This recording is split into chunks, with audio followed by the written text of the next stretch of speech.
Okay, so every year we have some selection of players who kind of finally find a way to put it all together. Guys who have maybe shown potential, maybe were a higher draft pick, maybe weren't and just found the right situation and were able to thrive. And it's really hard to predict who they could be, but these are 10 picks for guys who I think have breakout potential. I'm going to start off with 3 quarterbacks. I'm just going to put them at the beginning of the list because those are kind of obvious, but I'll still talk about them. So let's get into the list. 10 players in general who could have breakout 2025 seasons. Number 10, Bryce Young. I thought he looked really good towards the end of last year. The only reason he's low on the list, other than just I wanted to put the quarterbacks first, was just I don't know if he's in the perfect situation to break out. Although they added Ted McMillan, right? They do have a pretty good offensive line, so like maybe that's enough of a situation to where he actually can break out. So definitely keep your eye on him. Drake May, another guy who kind of similar to Bryce Young. Does he have the ideal situation to break out? But he did make some really nice throws last year and did some really nice things, even when the situation wasn't perfect. So again, certainly a possibility with May. And finally, Michael Penix Jr. Of the Atlanta Falcons.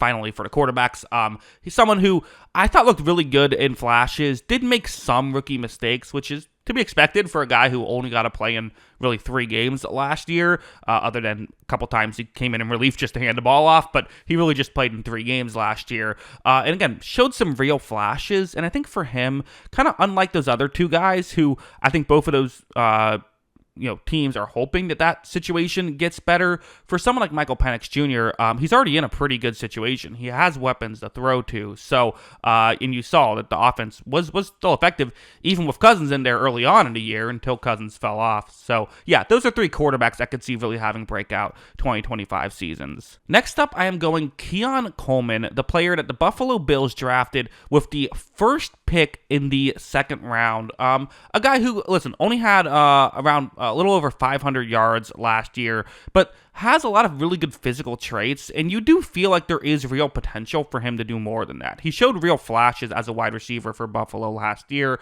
Again, I think they were kind of hoping he could be almost a Stephon Diggs replacement. That was kind of the idea with the Stephon Diggs trade.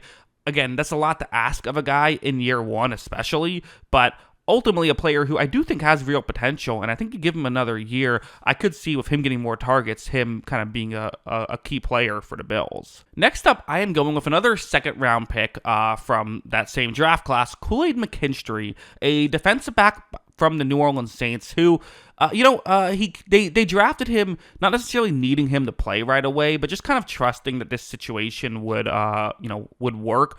Or that he's a good enough player that let's not pay too much attention to the situation. They kind of let Paulson Adebo go, in part just trusting that he can come in and be a solid outside corner for them. He ended up playing in 680 snaps after not starting the beginning of the year, kind of being a rotational player at the end of the year, or at the beginning of the year, excuse me. But once he got into his role, I thought he looked really good last year, and I'm someone who was very high on him coming out of college as well, so that's part of why I think he could be a really good player. So definitely keep your eye out for him. I know the Saints might not have a lot going on well, but I think he could be a real player for them. Number 5, I'm going Dallas Turner, the edge rusher, 1st round pick from a year ago by the Minnesota Vikings, a player who, again, similar to McKinstry, just was kind of blocked due to talent above him, although Turner especially so, to the point where they were even having him play some interior defensive line reps, which is just so much not his position that he struggled there, which kind of hurt, that hurts his PFF grade. People look at his PFF grade and say, oh, I guess he stinks, right?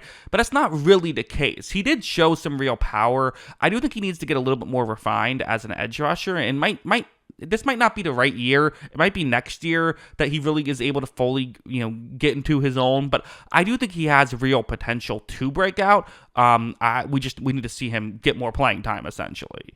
Next up, I am going Roman Wilson, a wide receiver that was drafted by the Pittsburgh Steelers. He was drafted in the 3rd round, pick 84.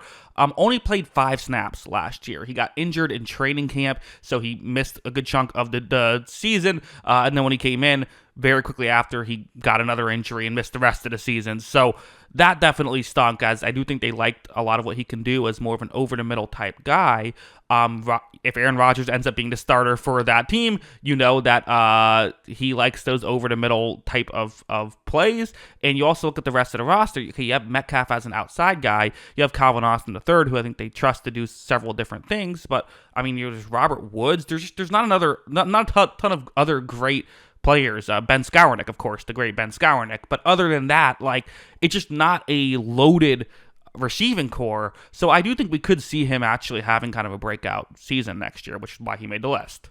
Okay, next up on my list is actually two different players, K'Lavon Chaisson and Keion White, both edge rushers of the New England Patriots. So that's why I'm putting them together, because I do think there is real potential for these pass rushers for New England to maybe have some breakout years. Keion White has done well analytically, especially when it comes to pass rush, and even like Braden Swinston, who they just drafted, could be a good pass rusher. K'Lavon Chaisson, who was a former first-round pick with Jacksonville, didn't really work out, although had a bit of a nice season with the Raiders, especially when it came to pass rush last year. Nothing spectacular, but like a solid year. And when you have a couple of edge rushers with a potential elite secondary behind them of Christian Gonzalez and Carlton Davis and Marcus Jones and good safeties as well, all of a sudden, you could just have more time to get to the quarterback, right? So now maybe you don't have to be awesome, but maybe you can just be good, and maybe instead of Keion White having a lot of plays where he wins his rep but doesn't have time to get there,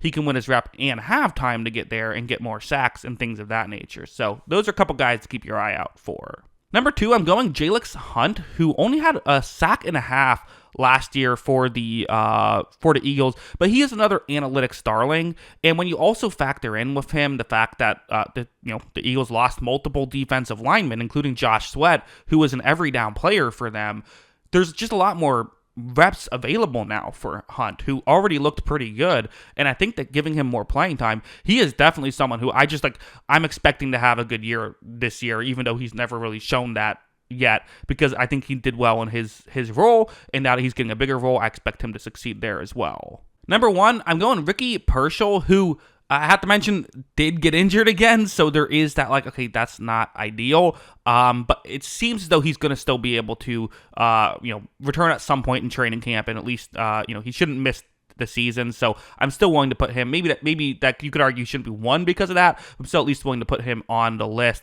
He was a player that the